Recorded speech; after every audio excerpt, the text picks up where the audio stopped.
Medina Ashiq মুমিনের ঠিকানা দিদার চেয়ে কাঁদো তোমরা দিদার চেয়ে কাঁদো তোমরা হও না নবীর দিওয়ানা মদিনা মদিনা আশিক মুমিনের ঠিকানা নবীর প্রিয় সাহাবী আবু বকর সিদ্দিক ওগো নবীর প্রিয় সাহাবী আবু বকর সিদ্দিক ওগো ভালোবেসে শুইল পাশে ভালোবেসে শুইল পাশে যাইয়া দেখো মদিনায় মদিনা মদিনা আশিক মুমিনের ঠিকানা বলেন মদিনা মদিনা আশিক মুমিনের ঠিকানা দিদার চেয়ে কাঁদো ভাইরে দিদার চেয়ে কাঁদো ভাইরে হও না নবীর দিওয়ানা মদিনা মদিনা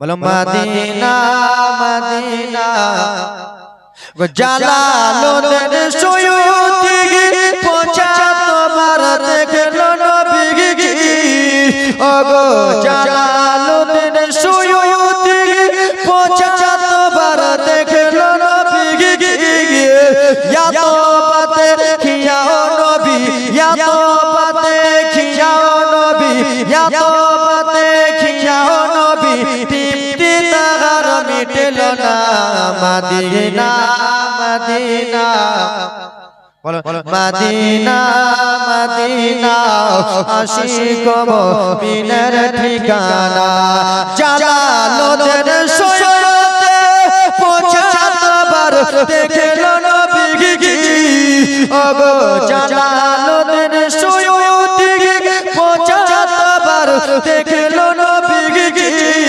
ইয়া তো বাতে খিয়াও নবী ইয়া তো বাতে খিয়াও নবী তৃপ্তি তাহার মিটল না মদিনা মদিনা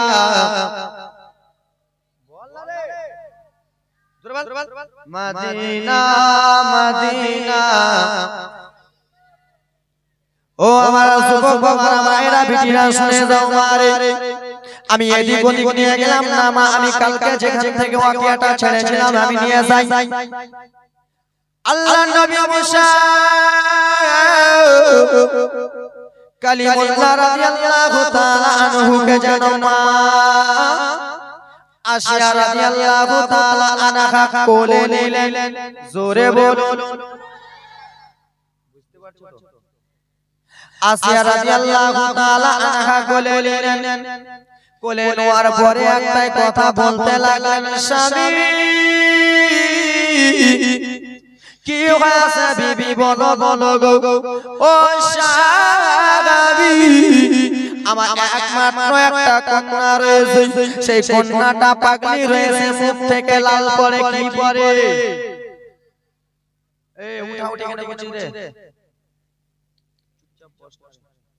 মুখ থেকে কি পড়ে মুখ থেকে লাল পড়ে স্বামী এই ছেলেটা এত সুন্দর এই ছেলেটাকে আমি নেব নিজের ছেলে বানাবো ফেরাউন তখন বলল বিবি আশিয়া তুমি এই কথা বলেছো বিবি গো ঠিক আছে আজ থেকে এই ছেলেটাকে আমরা নিজের ছেলে মনে করিলাম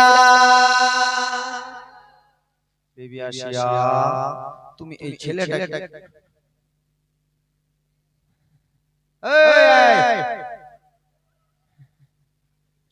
ও মা বোনেরা বেটিরা শুনে যাও রাত্রি বেলা রে মা নিজের বেটিগুলাকে নিজের কাছে রাখো না ছাড়া তো ভূত করে নিয়ে যাব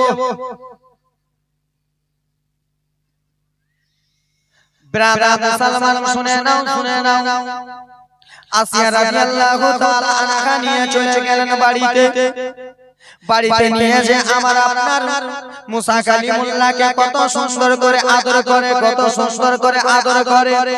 ফেরাউন বলে বিবি রে, ও বিবি আসিয়া গো, তুমি কত সুন্দর করে সন্তানটাকে আদর করতেছো, কত সুন্দর করে সন্তানটাকে তুমি লালন পালন করতেছো। ও বিবি আসিয়া, আমার তো একবার মনে চাই রে বিবি, এই সন্তানটাকে একবার আমার কোলে দাও। আমার তো ইচ্ছা জাগে বিবি রে, এই সন্তানটাকে আমিও নিয়ে যেন দোলাদলি দি, আমিও যেন ঝুলঝুলো দি। বলে ও স্বামী, আপনি যখন আমার কাছে অর্ডার করেছে, ঠিক আছে গো স্বামী, এই যে আমার বেটাকে তুমি তোমার কোলে। বুঝতে পারছো? মা আসিয়া রাদিয়াল্লাহু তাআলা আনহা ফিরাউনকে যেমনই সন্তানটা দিয়েছে, আর এই সন্তানটা হলো ফিরাউনের দুশমন। কি আওয়াজটা খুলে দাও, এই সন্তানটা হলো ফিরাউনের দুশমন। ফিরাউন বাদশা হারামি বদমাইশ মা খালারা কান্না জীবনী আসে মারে। ফিরাউন বাদশা মানুষ সন্তানটাকে যেমনই নিয়েছে, মুসা কালিমুল্লাহকে নিয়ে দলাদলি করতেছে। আমার আপনার মুসা নবী যেমনই ফিরাউনের দিকে দেখেছে, বাবা চোখ বড় বড় বড় করে, ছোট ছোট বাচ্চা চোখ কত বড় হয়, হয়তো ছোট ছোট, কিন্তু না না না মা গো, মুসা নবী আমার যেমনই সেই ফিরাউনকে দেখেছে, বড় বড় বড় বড় চোখ করে দেখেছে। বাবা আমার ও বিবি আসিয়া, একটা কথা তোমারে বলতে চাই বিবি রে, কি আমার কথা বাবা বলবা, বলো বলো গো। ও বিবি শোনো, আজকাল আমি পাড়া পড়শিতে কত বাচ্চা দেখেছি, আমাদের গ্রামে কত বাচ্চা দেখেছি, এবং আমার নিজের মেয়ে হয়েছে দেখেছি ছোট ছোট চোখ, কিন্তু বিবি যেমন বাচ্চাটাকে আমি কোলে নিয়ে আছি, বাচ্চাটার দিকে যেমন আমি চোখ দিয়ে তাকিয়ে আছি, আর বাচ্চাটা আমাকে যেমনই দেখেছে বড় বড় চোখ করে, বিবি রে আমার মনে যেন কেমন কেমন সন্দেহ জেগে যায়, আমার মনে কেমন কেমন করতেছে। বলে কেন গো স্বামী, তুমি কেমন কথাবার্তা বলতেছো? বলে বিবি আসিয়া, আমার মনে হয় সেই বাচ্চাটা এটাই নাকি। কি বলে বুঝতে পারছেন? ফিরাউন বলে বিবি এত বড় বড় চোখ করছে, সেই বাচ্চাটা এটাই নাকি, বনি ইসরাইলের বাচ্চা এটা নাকি? বিবি তখন বলতেছে, খালারা মায়েরা বিটিরা আমার শুনো মন দিয়া, বিবি তখন বলতেছে, ও গো স্বামী, তোমার মতো মেন্টাল পাগলা লেলা খাপা আর দুনিয়াতে কেউ নাই। বলে কেন? আমি এত বড় মাদ্দা মানুষ, আমি এত বড় বাদশা, আমি রাজ্য চালাই, কিসের জন্য আমি পাগলা হলাম, কিসের জন্য আমি লেলা খাপা হলাম? সেই সময় বিবি আসিয়া বলেছিল, স্বামী আপনাকে যে স্বপ্নটা দেখিয়েছিল, বাচ্চা একটা জন্মগ্রহণ করবে, সেই বাচ্চাটা বনি ইসরাইলে জন্মগ্রহণ করবে, বাচ্চাটার নাম হবে মুসা, বাচ্চাটা হবে একজন আল্লাহর নবী। ও স্বামী, এই বাচ্চা তো সে বনি ইসরাইলের বাচ্চা নয়। বলে কেন কেন বিবি গো? বলে বনি ইসরাইলের বাচ্চা যদি হয়, তাহলে বনি ইসরাইলের প্রত্যেক মহিলার বাড়ি বাড়ি যে দেখতে হবে, কোন একটা মহিলার বাড়ি যে দেখতে হবে, কিন্তু পাগলা স্বামী তুমি কেমন করে বলতেছো এই বাচ্চাটা বনি ইসরাইলের? এই বাচ্চাটা সেটাই। বলে না না বিবি রে, আমার যেন সন্দেহ হয়, বাচ্চাটার চোখ দেখে সন্দেহ হয়। বলে স্বামী গো, এই বাচ্চাটা তো আমরা গ্রাম থেকে আনি নাই, এই বাচ্চাটা আমরা পাড়া থেকে আনে নাই, এই বাচ্চাটা এমনি এমনি নদী দিয়ে ভেসে আমাদের কাছে এসেছে। সুবহানাল্লাহ। সবই কেমন কথা বলতেছো সবই?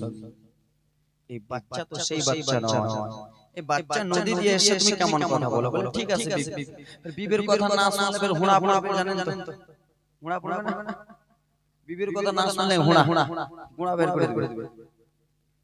এই আমার বাবা সোনা মানিকেরা রে, বলে ঠিক আছে বিবি, ঠিক আছে, বাচ্চাটাকে পালন করো, বাচ্চাটাকে লালন পালন করো, দুধ খাওয়াও, বাচ্চাটাকে বড় করে আমাদের কাছে রাখো।